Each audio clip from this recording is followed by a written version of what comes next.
Hello everyone, class को start करते हैं। अभी तक हमने जो भारत का भौगोलिक विभाजन है ये वाला टॉपिक हम यहाँ पर पढ़ रहे थे और इसके अंतर्गत हमने क्या क्या पढ़ लिया था एक बार हम यहाँ पर देख लेते हैं। ठीक है, देखिए हमने क्या क्या चीज़ें स्टडी कर ली थी। तो हमने भारत का सामान्य परिचय जो पहला टॉपिक होता है इंडियन ज्योग्राफी का, ये हमने पढ़ लिया था, है ना। पहला टॉपिक हमने डिटेल में पढ़ लिया है। इसके अलावा एक मिनट रुकिएगा।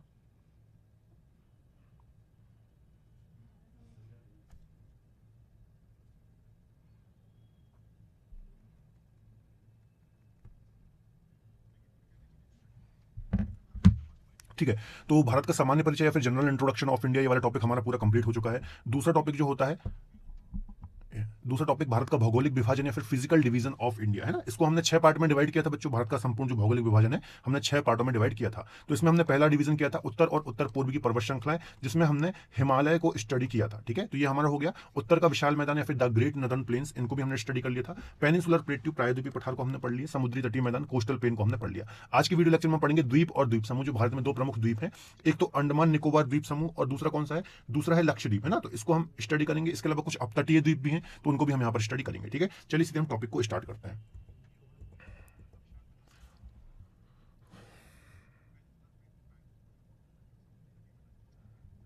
ठीक है, तो टॉपिक खड़ा रहेगा बच्चों आज हमारा भारत के द्वीप और द्वीप समूह या फिर आइलैंड। देखिए थोड़ा सा मैं आपको बता देता हूं कि आज हम क्या पढ़ने वाले हैं। ये देखिए हमारा भारत है ना, ये प्रायद्वीपीय भारत है हमारा इस प्रकार से। ठीक है, ये आप यदि आप यहाँ पर पूर्व की ओर देखते हैं बच्चों यहाँ पर, तो यहाँ पर आपको बंगाल की खाड़ी देखने को मिलती है ना, वे ऑफ बंगाल देखने को मिलती है। इसके अलावा यहाँ पर आप देखेंगे तो यहाँ पर आपको अरब सागर देखने को मिलता है। ठीक है, बंगाल की खाड़ी और अरब सागर देखने को मिलती है। तो यहाँ बंगाल की खाड़ी में हमारा एक द्वीप समूह स्थित है जिसको हम बोलते हैं अंडमान निकोबार द्वीप समूह, जो कि भारत का सबसे बड़ा द्वीप समूह है। क्या बोलते हैं, अंडमान निकोबार द्वीप समूह, जिसको जो कि भारत का सबसे बड़ा ग्रुप ऑफ आइलैंड है या फिर सबसे बड़ा द्वीप समूह है। और एक आपको यहाँ पर अरब सागर में देखने को मिलता है जिसको हम बोलते हैं लक्षद्वीप। ठीक है, इनको हम स्टडी करेंगे। और कुछ अपतटीय द्वीप भी हैं, अपतटीय द्वीप, अपतटीय आइलैंड या फिर इसको हम बोलते हैं ऑफशोर, ऑफशोर आइलैंड। ठीक है, ऑफशोर आइलैंड क्या होते हैं, जैसे आप देखेंगे यहाँ पर आपको न्यूमोरे द्वीप दिखेगा, है ना। यहाँ पर आसपास तट रेखा के आसपास जो द्वीप देखने को मिलते हैं आपको छोटे छोटे, इनको हम बोलते हैं अपतटीय द्वीप। तो इनको भी हम एक एक करके यहाँ पर स्टडी करेंगे। ठीक है, चलिए देख एक मिनट रुकिएगा। तो देखिए सबसे पहले समझ लीजिए आखिर द्वीप क्या होता है या फिर आइलैंड क्या होता है ना। तो सिंपल से देखिए यहाँ पर इमेज में आपको एक यहाँ पर द्वीप दिख रहा होगा। देखिए कोई भी एक ऐसा लैंडमार्क, कोई भी एक बड़ा ऐसा भूभाग या फिर क्षेत्र जो कि चारों ओर से बच्चों जल से घिरा हुआ होता है, जो चारों ओर से जल से या किसी वाटर बॉडी से घिरा हुआ होता है, उसको हम क्या बोलते हैं, उसको हम बोलते हैं द्वीप या फिर आइलैंड बोलते हैं। ठीक है, देखिए यहाँ पर डेफिनेशन लिखी है, चारों ओर से जल से घिरे हुए घिरा हुआ जो क्षेत्र होता है उसको हम क्या बोलते हैं, द्वीप बोलते हैं। यह किसी महासागर, सागर, झील और नदी के बीच हो सकता है। अब ऐसा नहीं है कि जो द्वीप होते हैं सिर्फ समुद्र या फिर महासागर के बीच में होते हैं, ओशियन के बीच में होते हैं, सी के बीच में होते हैं, ऐसा नहीं है। किसी नदी के बीच में भी कोई ऐसी संरचना है तो उसको भी हम द्वीप बोलेंगे। किसी झील के बीच में यदि कोई ऐसी संरचना है तो उसको भी हम द्वीप बोलेंगे। किसी महासागर, सागर के बीच में भी तो उसको हम झील बोलेंगे। ठीक है, सिर्फ ऐसा एरिया होना चाहिए, कोई ऐसा बड़ा क्षेत्र होना चाहिए जो चारों ओर से जल से घिरा हुआ हो, उसको हम क्या बोलेंगे, आइलैंड या फिर बच्चों द्वीप उसको हम बोलते हैं। तो ये बात आपको याद रखनी है। ठीक है, चलिए आगे बात करते हैं। इसके अलावा एक चीज और, यदि मान लीजिए एक द्वीप है, ठीक है, इस प्रकार से, तो उसको हम द्वीप बोलेंगे। मान लीजिए एक से अधिक इस प्रकार से द्वीप हैं, छोटे बड़े मिलाकर के ऐसे बहुत सारे द्वीप हैं ये, है ना, इस प्रकार से, तो इसको हम क्या बोलेंगे, इसको हम बोलेंगे द्वीप समूह, है ना। मतलब एक से अधिक द्वीप हैं, बहुत सारे द्वीप हैं, तो उनको हम बोलेंगे द्वीप समूह। जैसे हमारे यहाँ अंडमान निकोबार और लक्षद्वीप, ये इनको हम बोलते हैं द्वीप समूह, क्योंकि यहाँ पर बहुत सारे द्वीप हैं, है ना। चलिए देखिए, भारत की समुद्री सीमा के अंतर्गत लगभग 1256 आइलैंड है या फिर 1256 द्वीप है। ये संख्या छोटे छोटे द्वीपों को मिलाकर है। ठीक है, कितने द्वीप हैं बच्चों, लगभग 1256, 1250 ऐसा आप याद रख सकते हैं। यहां से एग्जाम में क्वेश्चन नहीं पूछेगा, लेकिन थोड़ा सा आइडिया दिमाग में रखना है कि लगभग 1256 है। खासतौर पर जो सिविल सर्विसेज की तैयारी कर रहे हैं, मान लीजिए उनको लिखने को आ गया है ना, तो आप ये पॉइंट लिख सकते हैं कि भारत में लगभग 1250 पॉइंट है, 1250 द्वीप हैं। इसके अलावा जो भारत के द्वीप हैं इनको 2 भागों में लगभग बांटा जाता है। एक तो अरब सागर में स्थित द्वीप और एक होते हैं बंगाल की खाड़ी में स्थित द्वीप, है ना। देखिए अब देखिए इनको भी हम 2 प्रकार से बांट सकते हैं। जैसे बंगाल की खाड़ी के जो द्वीप हैं इनको भी हम 2 प्रकार से बांट सकते हैं। एक तो अपतटीय द्वीप, ऑफशोर आइलैंड, और एक अंडमान निकोबार, है ना।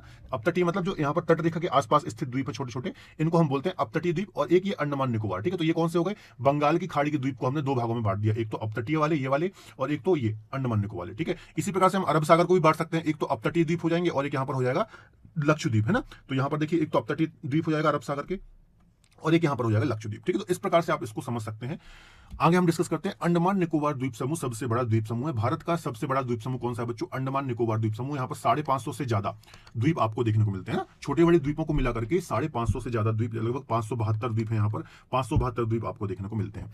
इसके अलावा लक्षद्वीप सबसे छोटा द्वीप समूह है। देखिए 2 ही द्वीप समूह है हमारे यहाँ, एक तो अंडमान निकोबार जो कि बंगाल की खाड़ी में स्थित है, और एक जो कि अरब सागर में है, लक्षद्वीप। ठीक है, तो ये 2 द्वीप ही यहाँ पर स्थित है। तो सबसे छोटा कौन सा है? लक्षद्वीप। और सबसे बड़ा कौन सा है? तो सबसे बड़ा कौन सा है बच्चों? अंडमान निकोबार। तो ये आपको याद रखना है। ठीक है, आगे बात कर लेते हैं बंगाल की खाड़ी के जो अपतटीय द्वीप है, ऑफशोर आइलैंड है, इनको हम एक बार देख लेते हैं। देखिए सबसे पहले अब हम देख लेते हैं, अभी हमने इसको दो भागों में डिवाइड किया था, एक तो अपतटीय, ठीक है, और एक और क्या देखा था बच्चों?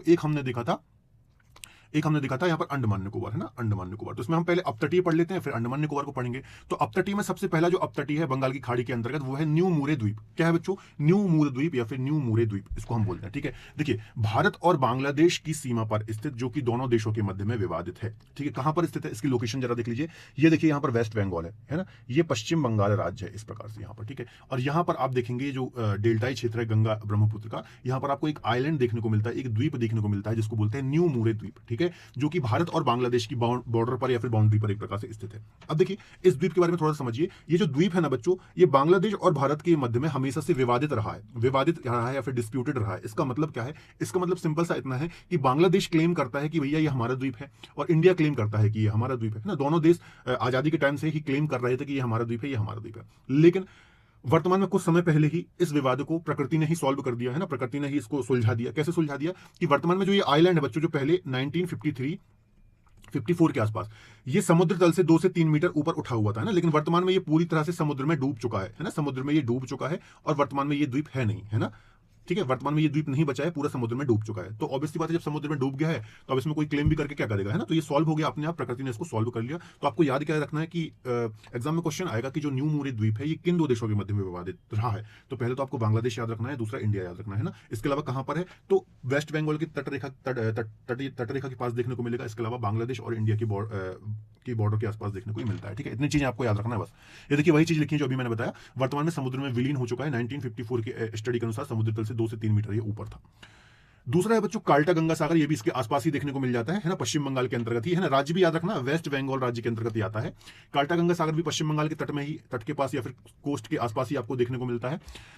अगला है व्हीलर द्वीप, है ना, इसका बस आपको नाम याद रखना है, काल्टा गंगा सागर। अगला है व्हीलर द्वीप, तो ये कहां पर है बच्चों? ये उड़ीसा के तट पर स्थित है। कहां पर स्थित है?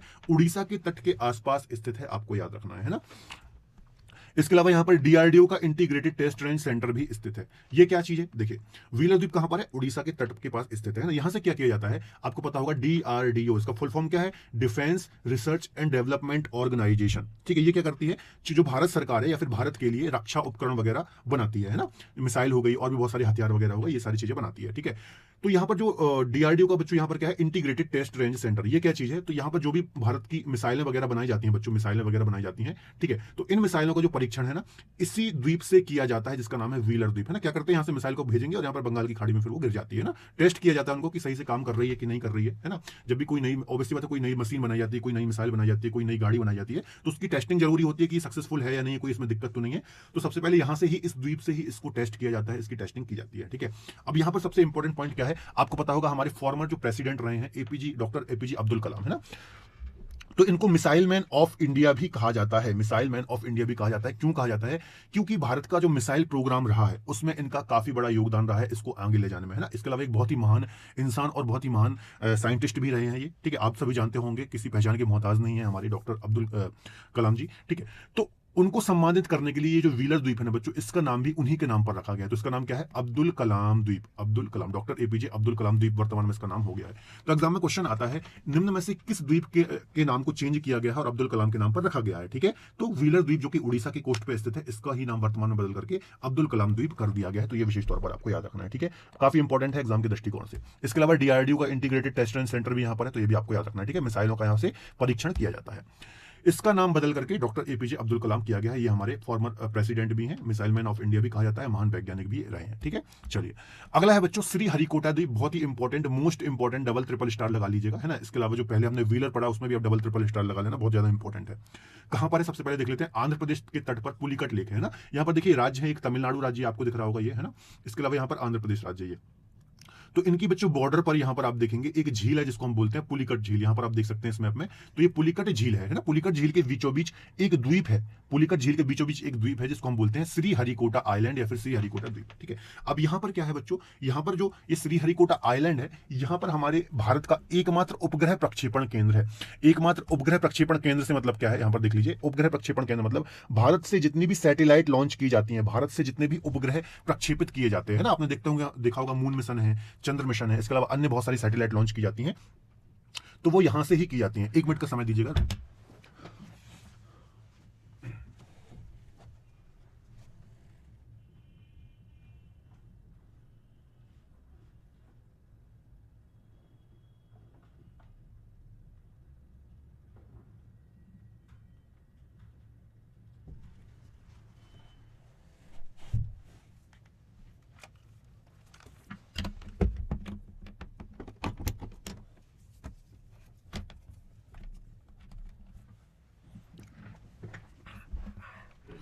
चलिए, है ना। तो हम बात कर रहे थे किसके बारे में, श्री हरिकोटा के बारे में। तो यहां पर बच्चों क्या है, हमारे भारत का एकमात्र उपग्रह प्रक्षेपण केंद्र, मतलब कोई भी सैटेलाइट यदि लॉन्च किया जाएगा, ये दिख रहे होंगे आप इस प्रकार से, तो वो यहां से ही किया जाएगा, इस द्वीप से ही किया जाएगा, क्योंकि भारत का एकमात्र उपग्रह प्रक्षेपण केंद्र है या फिर सैटेलाइट लॉन्च स्टेशन है, ठीक है। इसका नाम क्या है इस स्टेशन का, इस स्टेशन का नाम है बच्चों सतीश धवन अंतरिक्ष केंद्र। क्या नाम है इसका, सतीश धवन अंतरिक्ष केंद्र, ये बात आपको याद रखना है, ठीक है। Satish Dhawan space research centre इसको हम बोलते हैं। तो क्या याद रखना है, सबसे पहली बात तो श्री हरिकोटा द्वीप कहां पर है, तो आंध्र प्रदेश और तमिलनाडु की बॉर्डर पर जो एक झील है जिसको हम बोलते हैं पुलिकट झील। ये कैसी झील है, लैगून झील है ना। लैगून झील मैंने आपको समझाया था, क्या होता है, जब खारा पानी समुद्र का स्थलीय भागों में अंदर एंटर कर जाता है तो एक झील बन जाती है ना, झील बन जाती है, और इसको ही हम क्या बोलते हैं, लैगून झील है। ये कैसी होती है, खारे पानी की झीलें होती हैं, और जो कोस्टल लाइन होती है, फिर कोस्टल एरिया होता है, उस वहां पर ये पाई जाती है ना। तो पुलिकट झील भी एक खारे पानी की झील है जो कि बंगाल की खाड़ी के पानी से बनी हुई है, ठीक है। यहाँ पर एक द्वीप है श्री हरिकोटा नाम का, यहाँ पर इसरो का क्या है, सतीश धवन अंतरिक्ष केंद्र, जहां से उपग्रह या फिर सैटेलाइट वगैरह लॉन्च की जाती है, मोस्ट इंपॉर्टेंट है, याद रखना है। अगला है बच्चों पंबन आइलैंड या फिर पंबन द्वीप।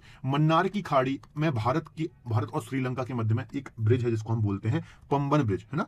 कैसा है, यहां पर देख लीजिए, यहां पर थोड़ा सा मैं आपको डिटेल में बता देता हूं। देखिए, ये आपको दिख रहा होगा, ये तमिलनाडु राज्य है, यहाँ पर है ना, ये तमिलनाडु राज्य है, और यहाँ पर ये आपको श्रीलंका दिख रहा होगा, ठीक है। इसके बीच में ये जो आपको द्वीप दिख रहा है ना बच्चों, एक द्वीप है, तो इसको हम क्या बोलते हैं, इसको हम यहाँ पर आप देखिए, यहाँ पर ये स्थित है, तो इसको हम बोलते हैं पंबन आइलैंड या फिर पंबन द्वीप, है ना, पंबन द्वीप इसको हम बोलते हैं। तो यहाँ पर ही रामेश्वरम स्थित है, आपको याद रखना है, रामेश्वरम, इसको रामेश्वरम द्वीप भी बोलते हैं, आपको याद रखना है ना। इसके अलावा रामेश्वरम एक हमारा तीर्थ भी है ना, एक 4 धाम की जो बात की जाती है ना, हिंदू धर्म के 4 पवित्र धाम, उसमें से एक धाम रामेश्वरम भी है, आपको याद रखना है। तो रामेश्वरम आइलैंड भी इसको हम बोलते हैं, पंबन आइलैंड भी बोलते हैं, रामेश्वरम नाम का की जो जगह है वो भी यहाँ पर है। इसके अलावा ये देखिए, मान लीजिए ये एक द्वीप है ना, ये पंबन द्वीप मैंने बना दिया, यहाँ पर रामेश्वरम देखने को मिलेगा, आपको रामेश्वरम देखने को मिलेगा, और यहाँ पर ही आपको आसपास उसमें धनुषकोडी देखने को मिलेगा, धनुषकोडी। तो ये धनुषकोडी एक प्रकार से लास्ट बिल्कुल पॉइंट है, और फिर यहाँ से ही एडम्स ब्रिज स्टार्ट हो जाता है जिसको हम राम सेतु बोलते हैं, ठीक है। तो यहाँ धनुषकोडी से लेकर के श्रीलंका तक आपको देखने को मिलता है, इस प्रकार से आप देख पा रहे होंगे। ये 1 मिनट रुकिए, यहाँ पर मैं क्लियर कर दूं। ये देखिए, यहाँ से आप ये जो देख रहे हैं ना, ये समुद्र में डूबा हुआ एडम्स ब्रिज है, इसको ही हम राम सेतु बोलते हैं, ठीक है। तो पंबन आइलैंड को भी याद रखना है, श्रीलंका और तमिलनाडु के बीच में, यहाँ पर गल्फ ऑफ मन्नार की खाड़ी में ये स्थित है, आपको याद रखना है, ठीक है, काफी इंपॉर्टेंट है। तो ये भी द्वीप काफी इंपॉर्टेंट है, याद रखना है। अगला है बच्चों अरब सागर के अपतटीय द्वीप। अरब सागर मतलब यहाँ पर जो वेस्ट की ओर, पश्चिम की ओर जो यहाँ पर सागर है, इसको हम बोलते हैं अरेबियन सी या फिर अरब सागर, ठीक है। यह केरल राज्य के कोच्चि शहर का भाग है। इसकी कुल लंबाई कितनी है, 12 किलोमीटर इसकी कुल लंबाई है, ठीक है। देखिए, वेलिंगटन द्वीप कहां पर है, केरल में है। अब ये कहां पर है बच्चों, एक झील है इस प्रकार से, है ना, इस प्रकार से एक झील है जिसको हम बोलते हैं वेम्बनाद झील। क्या बोलते हैं, वेम्बनाद झील। इसी वेम्बनाद झील के बीच में एक द्वीप है जिसको हम बोलते हैं वेलिंगटन द्वीप, है ना, वेलिंगटन द्वीप आपको याद रखना है। वेम्बनाद झील जो है बच्चों, ये भारत की सबसे लंबी झील है, हालांकि झीलों वाले लेक्चर में आपको मैं पढ़ाऊंगा, ठीक है। तो याद रखना है, वेलिंगटन द्वीप वेम्बनाद झील के अंतर्गत ही आता है, केरल के कोच्चि शहर के अंतर्गत आता है। इसकी लंबाई लगभग 12 किलोमीटर है, तो ये बात भी आपको याद रखना है, ठीक है। चलिए, आगे है एलिफेंटा द्वीप। तो ये कहां है, मुंबई महाराष्ट्र में, गेटवे ऑफ इंडिया के पास। तो आप गए होंगे बच्चों गेटवे ऑफ इंडिया, जो कि ताज होटल आपने देखी होगी, उसी के सामने गेटवे ऑफ इंडिया है। यदि आप मुंबई घूमने गए होंगे तो यहाँ जरूर गए होंगे। तो यहाँ से करीब 10-12 किलोमीटर की दूरी पर आपको एक एलिफेंटा आइलैंड देखने को मिलेगा, एलिफेंटा द्वीप देखने को मिलेगा, ठीक है। तो इसकी क्या विशेषता है, इसकी बच्चों ये विशेषता है कि ये गुफा मंदिरों के लिए फेमस है ना, ये गुफा मंदिरों, केव टेम्पल के लिए काफी ज्यादा फेमस है, मुंबई महाराष्ट्र के अंतर्गत आता है। आपने सुना होगा एलिफेंटा की गुफाएं, है ना, तो यहाँ पर ही आपको देखने को मिलती है। एक बहुत ही प्रसिद्ध यहाँ पर पर्यटन स्थल है, आपको याद रखना है। इसके अलावा यह गुफा मंदिरों के लिए फेमस है, ठीक है। एक है बूचड़ द्वीप। बूचड़ द्वीप भी महाराष्ट्र के अंतर्गत ही आता है, बस आपको उसको नाम याद रख लीजिए। देखिए, इस प्रकार की कुछ केव्स यहाँ पर दिखाई देती हैं एलिफेंटा के अंतर्गत, है ना। इसके अलावा एक आलिया वेट है। आलिया वेट ये कहां पर है? खंबात की खाड़ी, गुजरात। खंबात की खाड़ी कहां पर है? ये वाला जो रीजन देख रहे हैं इसको हम बोलते हैं खंबात की खाड़ी, है ना, जहां पर नर्मदा और ताप्ती जैसी नदियां आकर के गिरती हैं। तो ये खंबात की खाड़ी गुजरात के अंतर्गत आता है, पेट्रोलियम उत्पादन के लिए काफी ज्यादा फेमस है ना। या फिर ऐसा भी क्वेश्चन आ सकता है कि जो नर्मदा नदी का मुहाना है ना, नर्मदा नदी के मुहाने के पास है ना, मतलब नर्मदा नदी इस प्रकार से जब बंगाल की खाड़ी में गिरने वाली होती है तो उसके बीच में ही आपको ये आइलैंड देखने को मिलता है, गुजरात राज्य के आसपास, है ना। गुजरात का जो भड़ोच जिला है उसके आसपास आपको ये देखने को मिलता है। इसके अलावा पेट्रोलियम उत्पादन के लिए काफी ज्यादा फेमस है आलिया वेट। और एक और द्वीप है बच्चों, आप नोट डाउन कर लीजिए अलग से, एक है खालिया वेट, एक है खालिया वेट। ये कहां पर है? ये ताप्ती नदी के मुहाने पर आपको देखने को मिलेगा, है ना। देखिए मैं एक बार आपको अच्छे से बता दूं, यहां से इस प्रकार से निकलती है नर्मदा नदी, नदियों वाले लेक्चर में पढ़ाऊंगा आपको मैं, और यहां से इस प्रकार से निकलती है ताप्ती नदी, ठीक है। तो इसके मुहाने पर, मुहाना माउथ मतलब जहां पर नदी अपना जल गिराने वाली होती है, तो वहां पर आपको देखने को मिलेगा आलिया वेट, और यहां पर ताप्ती के मुहाने पर देखने को मिलता है खालिया वेट। दोनों ही जो बच्चों आइलैंड हैं, दोनों ही पेट्रोलियम उत्पादन के लिए जाने जाते हैं। गुजरात के अंतर्गत भड़ोच जिला के आसपास ये देखने को मिलते हैं, ठीक है। तो ये बात आपको याद रखनी है। चलिए आगे डिस्कस कर लेते हैं। तो ये हो गए बच्चों हमारे पूरे अपतटीय द्वीप। अब हम देख लेते हैं अंडमान निकोबार आइलैंड, है ना। एक बार एक अपतटीय द्वीप और रह गया है, इसको आप नोट डाउन करना, जिसका नाम है सालसेट, है ना, सालसेट आइलैंड, है ना, आइलैंड, इसको याद रखना। सालसेट आइलैंड कहां पर है बच्चों? इसकी विशेषता क्या है? जो मुंबई शहर स्थित है ना, जो मुंबई शहर का एक पार्ट स्थित है वो सालसेट द्वीप पर ही स्थित है। ये आप अलग से नोट डाउन करना, इसमें नहीं है। इसके अलावा इसकी एक और विशेषता क्या है कि भारत का सर्वाधिक आबादी वाला, इसके अलावा सर्वाधिक घनी आबादी वाला जो द्वीप है वो सालसेट द्वीप ही है, और जिस पर मुंबई स्थित है। एग्जाम में क्वेश्चन आता है मुंबई किस द्वीप पर स्थित है, तो सालसेट द्वीप पर ही स्थित है। यहां पर आपको मुंबई देखने को मिलेगा, है ना, यहां आसपास देखने को मिलता है। चलिए अब हम अंडमान निकोबार को स्टडी करते हैं। देखिए बंगाल की खाड़ी में स्थित ये एक द्वीप समूह है ना। बंगाल की खाड़ी में लगभग 572 आइलैंड आपको यहां पर देखने को मिलते हैं। इसके अलावा इसका लगभग 86% जो हिस्सा है वो किससे घिरा हुआ है? वो जंगलों से घिरा हुआ है, वनस्पति से घिरा हुआ है, क्योंकि आइलैंड है तो आइलैंड में आपको ऑब्वियसली बात है जंगल ज्यादा मिलेंगे, नेशनल पार्क ज्यादा मिलेंगे, वाइल्ड लाइफ सेंचुरीज ज्यादा मिलेंगी, वन ज्यादा मिलेंगे, है ना। तो आपको याद रखना है। इसके अलावा यहाँ पर काफी दुर्लभ वनस्पतियां, रेयर जो प्लांट होते हैं वो भी काफी दुर्लभ वनस्पतियां प्राप्त होती हैं। इसकी कैपिटल क्या है? तो पोर्ट ब्लेयर इसकी कैपिटल है। पोर्ट ब्लेयर इसकी कैपिटल है, ये आपको याद रखना है, ठीक है। एक मिनट रुकिएगा।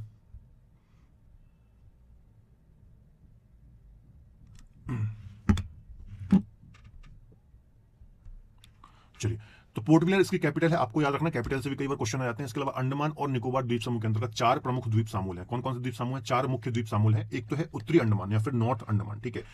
तो देखिए वैसे तो अंडमान निकोबार में मैंने कितने बताया? 572 द्वीप है, छोटे बड़े द्वीपों को मिलाकर के करीब 572 द्वीप है, लेकिन 4 यहाँ पर कुछ प्रमुख द्वीप है ना। कौन कौन से? सबसे पहले उत्तरी अंडमान, जो सबसे उत्तर में स्थित है उसको हम बोलते हैं उत्तरी अंडमान या फिर नॉर्थ अंडमान, ठीक है। अंडमान की सबसे उत्तरी एक प्रकार से द्वीप है, और सबसे ऊंची चोटी जो यहाँ की सैडल पीक है वो यहाँ पर ही स्थित है ना। अब देखिए मैंने क्या बताया कि अंडमान निकोबार में लगभग 572 द्वीप है, ठीक है, 572 आइलैंड है, छोटे बड़े आइलैंड को मिलाकर के, लेकिन 4 कुछ प्रमुख द्वीप है ना, जिसमें से एक है उत्तरी अंडमान, ठीक है, फिर एक है मध्य अंडमान, ठीक है। इसके अलावा फिर आप देखेंगे तो यहाँ पर उत्तरी अंडमान हो गया, मध्य अंडमान हो गया, फिर यहाँ पर आप देखेंगे लिटिल अंडमान, एक सॉरी एक मिनट रुकिएगा, है ना। यहाँ पर देखिए फिर एक आपको दक्षिणी अंडमान देखने को मिलेगा और एक लिटिल अंडमान देखने को मिलेगा ना। ये आप ये हम मुख्यतः अंडमान आइलैंड की बात कर रहे हैं। देखिए एक बार मैं आपको डाउट क्लियर कर दूं, बहुत सारे बच्चों को डाउट आ रहा होगा। जो अंडमान निकोबार आइलैंड, इसमें 2 शब्द जुड़े हुए हैं, एक तो अंडमान और एक निकोबार, ठीक है। तो अंडमान अलग द्वीप समूह है और निकोबार अलग द्वीप समूह है ना। तो मुख्यतः अंडमान द्वीप समूह के अंतर्गत 4 बड़े द्वीप है ना, उत्तरी अंडमान, मध्य अंडमान, दक्षिणी अंडमान और लिटिल अंडमान, ठीक है। ये 4 किसके अंतर्गत आ गए? अंडमान द्वीप समूह के अंतर्गत। और एक और निकोबार द्वीप समूह है, उसको हम बाद में देखेंगे, है ना। तो कहने का मतलब ये है, वैसे तो ये सब साथ में एक ही द्वीप समूह कहा जाता है, लेकिन इसमें भी आप 2 भागों में तोड़ सकते हैं, अंडमान द्वीप समूह और निकोबार द्वीप समूह। अंडमान द्वीप समूह में 4 प्रमुख द्वीप हैं, उत्तरी अंडमान, मध्य अंडमान, दक्षिणी अंडमान और लिटिल अंडमान, ठीक है। अब उत्तरी अंडमान की क्या विशेषता है यहाँ से, क्योंकि क्वेश्चन आते हैं, तो उत्तरी अंडमान में बच्चों इसकी सबसे ऊंची जो माउंटेन पीक है जिसको हम बोलते हैं सैडल पीक, 732 मीटर इसकी ऊंचाई है, तो यहां पर आपको उत्तरी अंडमान में ही देखने को मिलेगी। यहां से आपको कैसा एग्जाम में क्वेश्चन आता है मैं थोड़ा सा बताऊंगा आपको। एग्जाम में क्वेश्चन आता है अंडमान निकोबार की सबसे ऊंची चोटी कौन सी है, सबसे पहला क्वेश्चन ऐसा बनेगा, तो आपको क्या लगाना है? Saddle peak. दूसरा आएगा सैडल पीक की ऊंचाई कितनी है, तो 732 मीटर, ये आपको आंसर लगाना पड़ेगा। अगला क्वेश्चन क्या आएगा कि जो सैडल पीक है वो किस द्वीप में स्थित है, तो जो सैडल पीक है ये उत्तरी अंडमान या फिर नॉर्थ अंडमान के अंतर्गत आती है ना। तो सारे पॉइंट आपको अच्छे से क्लियर होने चाहिए, कोई भी डाउट आपको यहाँ पर नहीं रखना है, ठीक है। एक एक चीज मैं आपको क्लियर कर रहा हूँ। अगला है मध्य अंडमान, मिडिल अंडमान। तो जो मिडिल में ये अंडमान है ये इस प्रकार से, इसको हम बोलते हैं मिडिल अंडमान, ठीक है। तो इसकी क्या विशेषता है? अंडमान निकोबार द्वीप समूह की राजधानी, जो मध्य अंडमान है ये सबसे बड़ा एक प्रकार से द्वीप है ना। मतलब जितने भी आपको यहाँ पर 572 आइलैंड दिख रहे हैं, इसमें से सबसे बड़ा आइलैंड कौन सा है? तो मिडिल अंडमान। जो मिडिल अंडमान या फिर मध्य अंडमान है बच्चों, ये सबसे बड़ा आइलैंड है, ये बात आपको याद रखनी है, एक पॉइंट इसके बारे में याद रखना है। आगे क्या है अगला है दक्षिणी अंडमान। तो दक्षिणी अंडमान की क्या विशेषता है? अंडमान और निकोबार द्वीप समूह की जो राजधानी है, कैपिटल है पोर्ट ब्लेयर, वो इसी अंडमान दक्षिणी अंडमान द्वीप में स्थित है ना। साउथ अंडमान देखिए यहाँ पर है, तो यहाँ पर क्या है, ये विशेषता है इसकी, जो पोर्ट ब्लेयर कैपिटल है अंडमान निकोबार की, वो साउथ अंडमान में स्थित है।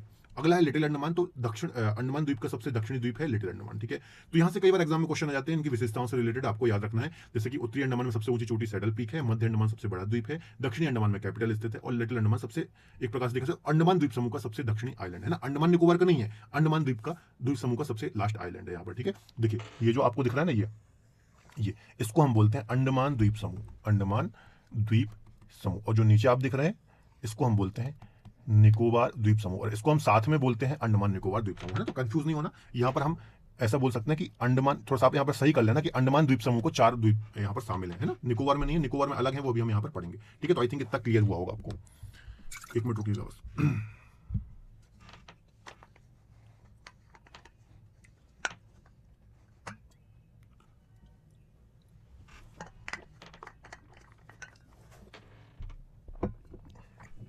चलिए, इसके अलावा देखिए एक यहाँ पर पॉइंट लिखा है, 10 डिग्री चैनल अंडमान द्वीप समूह को निकोबार द्वीप समूह से अलग करता है, 10 डिग्री चैनल, है ना। अब यहाँ पर कुछ चैनल भी हैं बच्चों, चैनल क्या होता है थोड़ा सा समझ लीजिए यहाँ पर, है ना। हालांकि पहले लेक्चर में बहुत अच्छे से मैंने आपको समझाया था, लेकिन यहाँ पर फिर से बता देता हूँ। जैसे मान लीजिए ये कोई समुद्री क्षेत्र, सागरीय क्षेत्र है ना, ये पूरा सागरीय क्षेत्र है, ठीक है, ठीक है। ये मान लीजिए कोई भी हिंद महासागर है, मान लीजिए, है ना, हिंद महासागर है, ठीक है। अब यहाँ पर एक द्वीप है और यहाँ पर दूसरा द्वीप है, या फिर कोई देश है, ऐसा भी आप बोल सकते हैं। तो इसके बीच में जो ये जलीय निकाय है ना बच्चों, ये जल वाला जो रीजन है, ये वाला, है ना, तो इसको हम क्या बोलेंगे, इसको हम बोलेंगे चैनल। तो कैसे बोलेंगे, मान लीजिए इसका चैनल का नाम है ए, है ना, तो हम क्या बोलेंगे, ए जो चैनल है ये इन दो द्वीपों को अलग कर रहा है या फिर सेपरेट कर रहा है, जो कि हिंद महासागर के अंतर्गत आता है, ठीक है। तो चैनल क्या करता है, किन्हीं भी दो स्थलीय भागों को, किन्हीं भी दो लैंड भूभागों को अलग करता है, सेपरेट करता है, ठीक है। एक बात आपको याद रखना है, और ये सिर्फ एक ही महासागर या फिर सागर के अंतर्गत आता है, तो ये बात आपको याद रखना है। तो देखिए यहाँ पर एक चैनल है जिसको हम बोलते हैं 10 डिग्री चैनल, है ना, 10 डिग्री चैनल। तो ये अंडमान द्वीप समूह को निकोबार द्वीप समूह से अलग करता है। इसको अलग कर रहा है 10 डिग्री चैनल, अंडमान द्वीप समूह को निकोबार द्वीप समूह से अलग करता है, या फिर थोड़ा और आप डीप में जाएंगे तो लघु अंडमान को, छोटे अंडमान को कार निकोबार से अलग करता है। ये आपको याद रखना है। अब ये निकोबार कहां से आ गए, तो यहाँ पर जो कुछ द्वीप समूह है इनको हम अलग अलग नाम से जानते हैं। यहाँ पर कार निकोबार द्वीप समूह है, ठीक है। इसका जो सबसे पहला वाला द्वीप समूह जो निकोबार द्वीप समूह है, इसका जो सबसे उत्तर में आया द्वीप है उसको हम बोलते हैं कार निकोबार, है ना। और यहाँ पर हमने लिटिल अंडमान पढ़ा था, तो इनके बीच में जो एक चैनल है ना बच्चों, उसको हम बोलते हैं 10 डिग्री चैनल, जो कि लिटिल अंडमान और कार निकोबार के बीच में है, ठीक है। तो ये बात आपको याद रखना है। ऐसा भी आ जाता है एग्जाम में कि अंडमान और निकोबार के बीच में कौन सा है, तो 10 डिग्री चैनल। थोड़ा सा आप डीप में जाएंगे तो लिटिल अंडमान और कार निकोबार के मध्य में 10 डिग्री चैनल है। ये चैनल कुछ नहीं है, एक जलीय निकाय है, ये बस आपको याद रखना, जो कि बंगाल की खाड़ी के अंतर्गत आता है ना। आगे बात कर लेते हैं, अंडमान द्वीप समूह के उत्तर में एक अन्य द्वीप कोको आइलैंड स्थित है, जो कि म्यांमार के नियंत्रण में है ना। अगला देखो, ये भी हम हालांकि पढ़ करके आए हैं पहले लेक्चर में, लेकिन फिर हम यहाँ पर पढ़ेंगे क्योंकि यहाँ पर भी इसका जिक्र आ रहा है, इससे रिलेटेड पॉइंट यहाँ पर भी आ रहे हैं। देखिए यहाँ पर एक द्वीप है बच्चों, अंडमान निकोबार के उत्तर में एक छोटे छोटे द्वीप का समूह है जिसको हम बोलते हैं कोको द्वीप समूह, है ना, या फिर कोको आइलैंड, ठीक है, कोको आइलैंड हम इसको हम बोलते हैं। और यहाँ पर उत्तरी अंडमान है, अभी हम पढ़ करके आए, है ना, उत्तरी अंडमान या फिर नॉर्थ अंडमान है। तो इसके बीच में जो ये जलीय निकाय है, इसको हम क्या बोलते हैं, इसको हम बोलते हैं कोको चैनल। क्या बोलते हैं, कोको चैनल। ऑलरेडी पहले लेक्चर में भी मैंने आपको पढ़ाया है, तो एग्जाम में क्वेश्चन आता है कोको चैनल किसको सेपरेट करता है, तो कोको आइलैंड और उत्तरी अंडमान के मध्य में कोको चैनल है ना, या फिर ऐसा भी आ सकता है कोको आइलैंड और अंडमान के मध्य में, अंडमान द्वीप समूह के बीच में कोको चैनल है ना। कैसे भी आप इसको याद कर सकते हैं, हमने सारे द्वीप यहाँ पर डिस्कस कर लिए हैं। इसके अलावा जो कोको आइलैंड है ना बच्चों, ये किसके अंतर्गत आता है, म्यांमार, जो एक हमारा पड़ोसी देश है, उत्तर पूर्वी राज्यों के पूर्व में आपको देखने को मिलता है म्यांमार। तो म्यांमार के अंतर्गत ही कोको आइलैंड आता है। एक बात आपको याद रखना है कि आजादी के टाइम पर जो कोको आइलैंड था वो भारत का ही हिस्सा था, तो म्यांमार को हमने ये गिफ्ट हमारे जो पहले प्रधानमंत्री थे पंडित जवाहरलाल नेहरू जी, तो इन्होंने कोको आइलैंड को म्यांमार को गिफ्ट में दिया था, ठीक है। तो ये बात भी थोड़ा सा आपको दिमाग में रखनी है, वर्तमान में म्यांमार के पास है और इसको हमने ही गिफ्ट में दिया था। और एक और इंटरेस्टिंग बात कि म्यांमार ने ये चीन को दे दिया है और चीन यहाँ पर अपना एयरबेस बना रहा है, ठीक है। तो ये बात भी आपको याद रखना है, करंट से रिलेटेड है, एग्जाम में आ सकती है, ठीक है। चलिए आगे डिस्कस कर लेते हैं। तो देखिए, भारत का दक्षिणतम बिंदु इंदिरा पॉइंट, ये भी हमने पहले लेक्चर में पढ़ा था। भारत का दक्षिणतम बिंदु इंदिरा पॉइंट ये कहां पर है, ग्रेट निकोबार में ही स्थित है, जिसे पिग्मिलियन पॉइंट भी कहा जाता है, ठीक है। देखिए कहां पर है, यहां पर ये कार निकोबार था और यहां पर ये ग्रेट निकोबार है। ग्रेट निकोबार बच्चों अंडमान निकोबार का सबसे लास्ट आइलैंड है या फिर सबसे लास्ट द्वीप है, और यहां पर ही इंदिरा पॉइंट स्थित है। क्या स्थित है, यहां पर ही इंदिरा पॉइंट स्थित है ग्रेट निकोबार द्वीप के अंतर्गत। क्या याद रखना है आपको, जो ग्रेट निकोबार आइलैंड है या फिर ग्रेट निकोबार द्वीप है, ये पूरे हमारे भारत का या फिर पूरे हमारे इंडिया का सबसे लास्ट आइलैंड है, और इसमें ही इंदिरा पॉइंट स्थित है, जो कि भारत का सदर्न मोस्ट पॉइंट है या फिर दक्षिणतम बिंदु है। इसको पिग्मिलियन पॉइंट या फिर पार्सन्स पॉइंट के नाम से भी जाना जाता है, पार्सन्स पॉइंट के नाम से भी जाना जाता है। तो ये बात भी आपको याद रखना है, ठीक है। चलिए आगे डिस्कस कर लेते हैं। अगला है बच्चों डंकन पास। डंकन पास जो है दक्षिणी अंडमान और लिटिल अंडमान के मध्य में स्थित है। अब ये डंकन पास क्या है, यहां पर देखिए ये लिटिल अंडमान था, ठीक है, ये लिटिल अंडमान और दक्षिणी अंडमान, सॉरी ये दक्षिणी अंडमान है, ये दक्षिणी अंडमान है और ये लिटिल अंडमान है, ठीक है। ये क्या है, साउथ अंडमान और ये है लिटिल अंडमान। तो इसके बीच में जो ये जलीय निकाय आप देख रहे हैं ना, इसको हम बोलते हैं डंकन पास। अब ये डंकन पास क्या है, एक जल संधि है ना, एक जल संधि है, एक स्ट्रेट है एक प्रकार का, जो कि अंडमान सागर, यहां पर आप देखेंगे तो अंडमान सागर देखने को मिलेगा और ये पूरा बंगाल की खाड़ी का रीजन है ना। तो डंकन पास अंडमान सागर और बंगाल की खाड़ी को आपस में कनेक्ट करता है, ये बात आपको याद रखना है। और दक्षिणी अंडमान और लिटिल अंडमान को अलग करता है या फिर सेपरेट करता है, तो ये बात भी आपको थोड़ा सा दिमाग में रखना है, ठीक है। चलिए, इसके अलावा बच्चों नारकोंडम आइलैंड है ना, नारकोंडम एक आइलैंड है और एक ज्वालामुखी भी है सुसुप्त, जो कि यहाँ पर ही देखने को मिलता है, और एक सक्रिय ज्वालामुखी भी है वैरन। देखिए ज्वालामुखी जो होते हैं ना बच्चों, ये 3 टाइप के होते हैं। एक तो सक्रिय ज्वालामुखी होता है ना, वर्ल्ड ज्योग्राफी में हम इसको पढ़ेंगे। सक्रिय ज्वालामुखी या फिर एक्टिव वॉल्केनो उसको हम बोलते हैं। एक्टिव वॉल्केनो क्या होते हैं, जिससे हमेशा, ठीक है, लावा, गैस, गर्म पदार्थ निकलता रहता है, उसको हम क्या बोलते हैं, सक्रिय ज्वालामुखी। तो ऐसा ही एक सक्रिय ज्वालामुखी बैरन द्वीप के अंतर्गत बैरन ज्वालामुखी है, ठीक है। ये बैरन आइलैंड आप देख पा रहे होंगे ये, ठीक है। तो ये भारत का एकमात्र और पूरे दक्षिण एशिया का एकमात्र सक्रिय ज्वालामुखी है, ठीक है। ये बात आपको याद रखना है। इसके अलावा जो नारकोंडम है, नारकोंडम क्या है, एक सुषुप्त ज्वालामुखी है, ठीक है। सुषुप्त ज्वालामुखी है, डोरमेंट वॉल्केनो है, जो कि अब इससे लावा नहीं निकलता है, गैसें नहीं निकलती है, सुषुप्त हो चुका है, ठीक है। तो ये बात आपको याद रखना है। 2 ज्वालामुखी आइलैंड यहाँ पर स्थित है। अगला है निकोबार द्वीप समूह की सर्वोच्च जो चोटी है, ये माउंट थुलियट है ना। अभी हमने देखा था पूरे अंडमान निकोबार की जो सबसे ऊंची चोटी थी वो कौन सी थी, सैडल पीक थी, है ना। 732 मीटर इसकी ऊंचाई थी। और दूसरी सबसे ऊंची, या फिर आप ऐसा बोले निकोबार द्वीप समूह की जो सबसे ऊंची चोटी है, या फिर पूरे अंडमान निकोबार की दूसरी सबसे ऊंची चोटी है, वो है माउंट थुलियट, जिसकी ऊंचाई कितनी है, 642 मीटर है। ग्रेट निकोबार द्वीप के अंतर्गत ये आती है। क्लियर है। चलिए, इसके अलावा पोर्ट ब्लेयर अंडमान निकोबार द्वीप के समूह का सबसे बड़ा बंदरगाह है, ठीक है। तो पोर्ट ब्लेयर जो कि अंडमान निकोबार द्वीप समूह की कैपिटल भी है ना। और एक ये पोर्ट भी है, कहाँ पर स्थित है, दक्षिणी अंडमान, साउथ अंडमान में स्थित है। तो ये बात अब मैंने अभी आपको बताई थी। तो ये सबसे बड़ा पोर्ट भी है यहाँ का, बंदरगाह भी है यहाँ का, ठीक है। चलिए आगे डिस्कस कर लेते हैं लक्षद्वीप के बारे में। तो ये हो गया बच्चों हमारा अंडमान निकोबार। जितने भी पॉइंट मैंने बताए हैं बहुत इंपॉर्टेंट है, आपको याद रखना है, ठीक है। आगे देख लेते हैं, यह अरब सागर में स्थित द्वीप है, जो कि प्रवाल निक्षेपों से बना हुआ है। क्या है, अंडमान निकोबार, सॉरी लक्षद्वीप क्या है, यह अरब सागर में स्थित द्वीप है, जो कि प्रवाल निक्षेपों से बना हुआ है। ये बात आपको याद रखनी है, ठीक है। पहले इस द्वीप को लाका द्वीप, मिनिकाय द्वीप, अमीन द्वीप आदि नाम से जाना जाता था, ठीक है। देखिए यहां पर मैं इंडिया का मैप बना दूं इस प्रकार से, है ना, ये इस प्रकार से। तो ये पूरा हमारा अरब सागर वाला रीजन है। तो यहाँ पर जो एक छोटे छोटे द्वीप समूह है, सबसे छोटा हमारा ग्रुप ऑफ आइलैंड है, जिसको हम बोलते हैं लक्षद्वीप। तो ये यहाँ पर स्थित है, आपको याद रखना है, ठीक है। इसके अलावा ये बना कैसे है, तो ये प्रवाल निक्षेपों से बना है। प्रवाल क्या होता है बच्चों, प्रवाल या फिर कोरल एक समुद्री जीव होता है, जो कि बहुत लाखों करोड़ों की संख्या में छोटे छोटे समुद्री जीव होते हैं, साथ में रहते हैं, ठीक है। और इनका एक जो कवच होता है, इनका जो खोल होता है, वो कैल्शियम कार्बोनेट का बना हुआ होता है, ठीक है। क्या होता है, तो इन जीवों के कारण, इनके खोल के कारण एक पूरा का पूरा द्वीप निर्मित हो जाता है, जिसको हम बोलते हैं प्रवाल या फिर कोरल रीफ के द्वारा निर्मित द्वीप, ठीक है। तो एग्जाम में क्वेश्चन आता है कि भारत का ऐसा कौन सा द्वीप है जो कोरल या फिर प्रवाल निक्षेपों के द्वारा बना है, तो लक्षद्वीप ही ऐसा द्वीप है, आपको याद रखना है।